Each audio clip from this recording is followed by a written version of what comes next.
बिस्मिल्लाहिर्रहमानिर्रहीम। अस्सलामुअलैकुम दोस्तों, आज की अफ्तारी के लिए बन रहे हैं गर्मा गर्म टेस्टी करारे करारे से पकौड़े। अब दिखने में तो आपको ये सिंपल पकौड़े ही लग रहे होंगे, लेकिन दोस्तों ऐसा है बिल्कुल नहीं। ये हैं दाल मूंग के क्रिस्पी पकौड़े।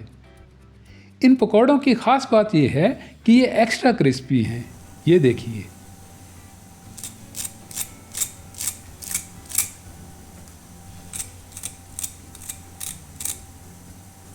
लेकिन अंदर से ये इतने ही नरम हैं, सॉफ्ट हैं और स्पंजी हैं।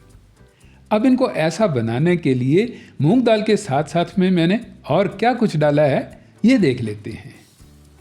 मैंने यहाँ पर जो दाल मूंग ली है ये छिलके वाली दाल मूंग है और ये एक ब्रांड की पैकिंग है।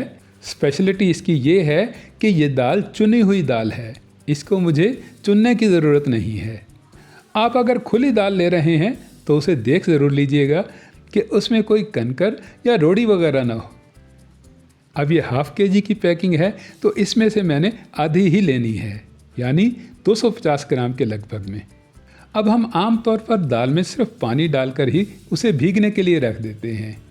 अब दिखने में तो आपको ये साफ़ पानी ही लगेगा, लेकिन अगर आप थोड़ा सा दाल को रब करेंगे, थोड़ा सा दाल को मसलेंगे तो इस पर लगा हुआ केमिकल और दाल का कलर जो है ये आपके पानी में आ जाएगा। और ऐसा इसलिए होता है कि ये दाल साबुत दाल ही होती है, तो इसको एक प्रोसेस के ज़रिए से अलग किया जाता है और इसको ऐसा करने में केमिकल का इस्तेमाल होता है। तो इस केमिकल को आपने बहुत अच्छे से धो लेना है, बहुत अच्छे से वॉश करना है और फिर ही इसको 2-3 बारी में पानी से निकाल कर आपने साफ़ पानी में भिगो के रखना है। ऐसा करने से दाल जल्दी भीग जाती है और फ्लेवर भी इसका खुशबूदार बनता है। मैंने ये दाल भिगोने के 2 घंटे बाद तैयारी शुरू की है और तैयारी के लिए मैंने लिया है 1 बड़े साइज़ का प्याज, 2 अदरक के टुकड़े और 1 बड़े साइज़ का आलू। आलू आपके पास दोस्तों छोटे वाले हों तो आप 2 ले लीजिएगा। अब दाल मूंग के पकौड़ों में आलू डालने की रीज़न क्या है ये मैं आपको आगे चलकर बताऊंगा। 3-4 हरी मिर्चें और 1 जुआ लहसुन का और साथ में फ्रेशली सा हरा हरा धनिया और 3-4 चम्मच बेसन के।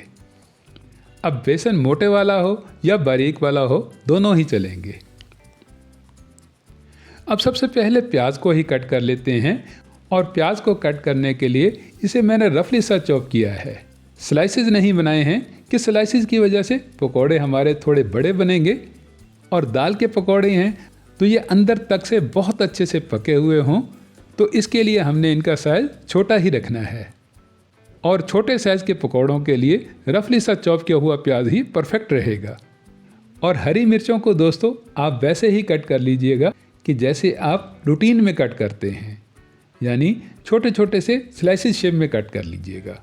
सिर्फ 3-4 हरी मिर्चें हैं तो इनको कट करने में आपको टाइम भी बहुत ज़्यादा नहीं लगेगा।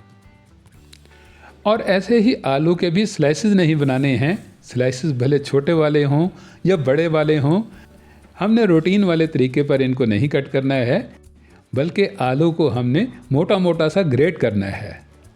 तो ग्रेट होने से, बहुत अच्छे से पानी से वॉश करने से इनमें जितना भी स्टार्च होगा वो सब का सब रिमूव हो जाएगा।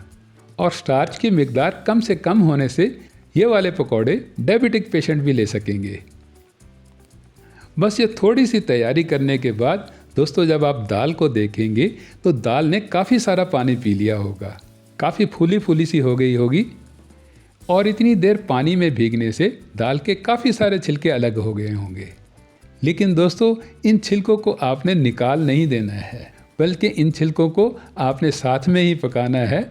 इनमें काफ़ी फाइबर होता है जो हमारे गट के लिए, मैदे के लिए बहुत फ़ायदेमंद है।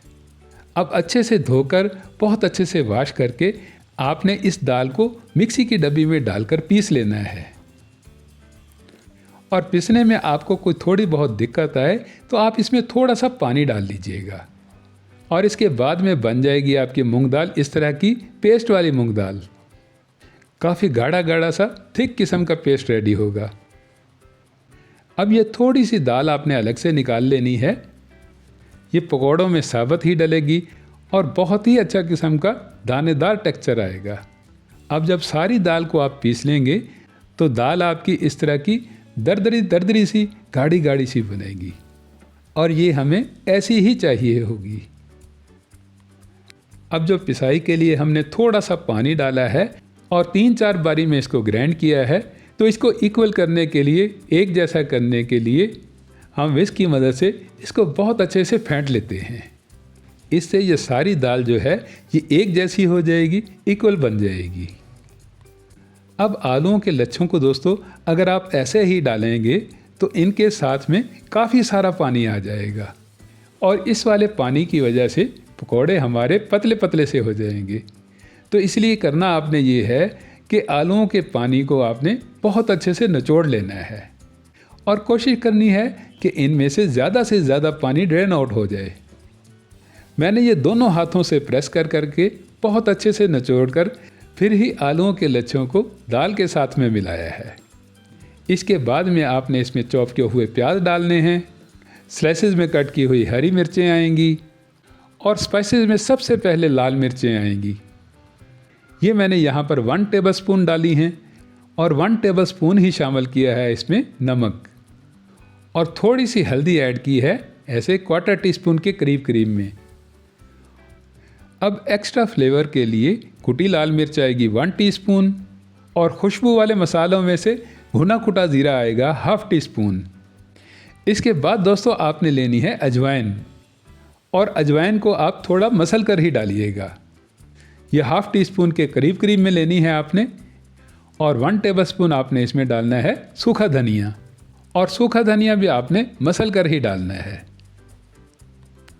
बस ये थोड़े से मसाले डालकर आपने पकौड़ों के लिए बैटर तैयार करना है, और बैटर बनाने के लिए आप इसे बहुत अच्छे से मिक्स कर लीजिएगा, बहुत अच्छे से मिला लीजिएगा, और इसके बाद में डाल दीजिएगा अदरक और लहसुन। अदरक और लहसुन को दोस्तों मैंने अलग अलग से छोटे ग्रेटर से ग्रेट करके डाला है। छोटे ग्रेटर से ग्रेट करने से ये होगा कि अदरक और लहसुन का पानी जो है, रस जो है, ये साथ में ही आ जाएगा। इसके बाद में आएगा फ्रेशली सा हरा धनिया, और हरा धनिया मैंने तो काफ़ी सारा डाला है, आपको जितना पसंद हो उतना ही डाल लीजिएगा। बस लहसुन को बहुत अच्छे से मिलाकर, बहुत अच्छे से मिक्स करके आप इसमें वो साबुत वाली दाल मूंग डाल दीजिएगा जो हमने टेक्सचर के लिए निकाली थी।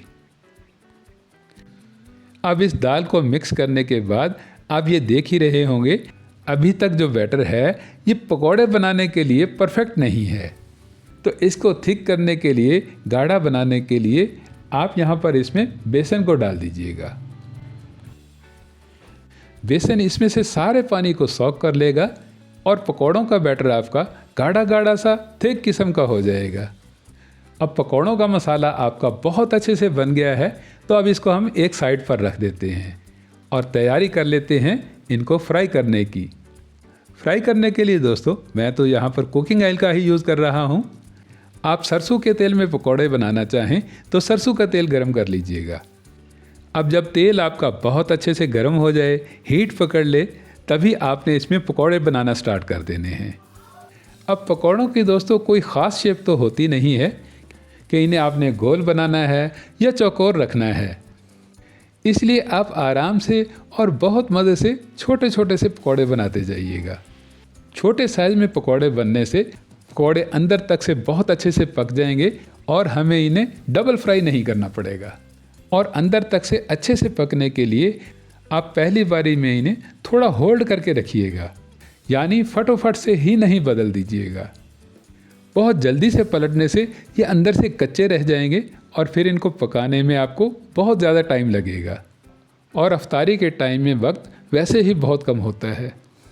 और अब आप देख सकते हैं कि पकौड़ों का कलर भी चेंज हो गया है, थोड़ा डार्क सा हो गया है और पकाई का निशान भी ऊपर आने लग गया है।